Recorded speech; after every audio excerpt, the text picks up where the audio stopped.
Mister Bachchan movie review అయితే చెప్పబోతున్నాం. Hero mass Maharaj Raviteja entry అయితే అవుతాడు. అంటే పాతకాలం బైక్ చెత్తక్ అంటారు, దాని మీదనైతే ఎంట్రీ అయితే అవుతాడు.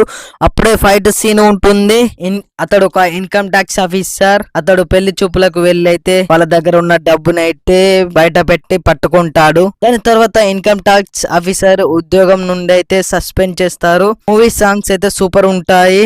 హీరోయిన్ ఎంట్రీ అవుతుంది. టెంపుల్ లో చూస్తాడు హీరో రవితేజ. మిరపకాయ మూవీ లాగానైతే కొంచెం ఉంటుంది.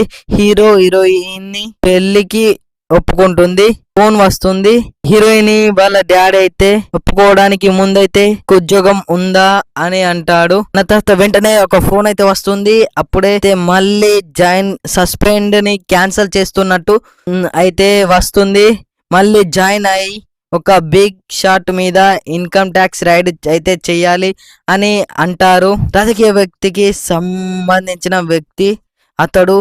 ఎవరు కాదు, మన జగత్ బాబు విలన్ గా అయితే ఉంటాడు. అతడి ఇంట్లోనైతే ఇన్కమ్ ట్యాక్స్ రైడ్ చేసి డబ్బులు దొరకాయి. First funny comedy and songs అయితే ఉంటాయి.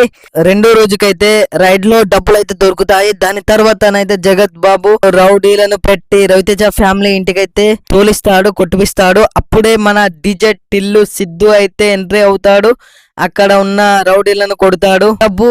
డబ్బులన్నీ ఇన్కమ్ ట్యాక్స్ ఆఫీస్ కి తీసుకెళ్తాడు. అప్పుడైతే ఒక ఫైట్ సీన్ ఉంటుంది, చాలా అద్భుతంగా ఉంటుంది. దీని ఫైట్ సీన్ అయితే హైలైట్ సూపర్ ఉంది. కామెడీ అయితే ఎంటర్టైన్మెంట్ ఉంటుంది. థియేటర్ లో అయితే కామెడీ ఎంటర్టైన్మెంట్ ఉంది. స్టోరీ అయితే చూసిన విధంగానైతే ఉంటుంది. ఇలాంటి మరిన్ని రివ్యూల కోసం మన ఛానల్ అయితే సబ్స్క్రైబ్ చేసుకోండి.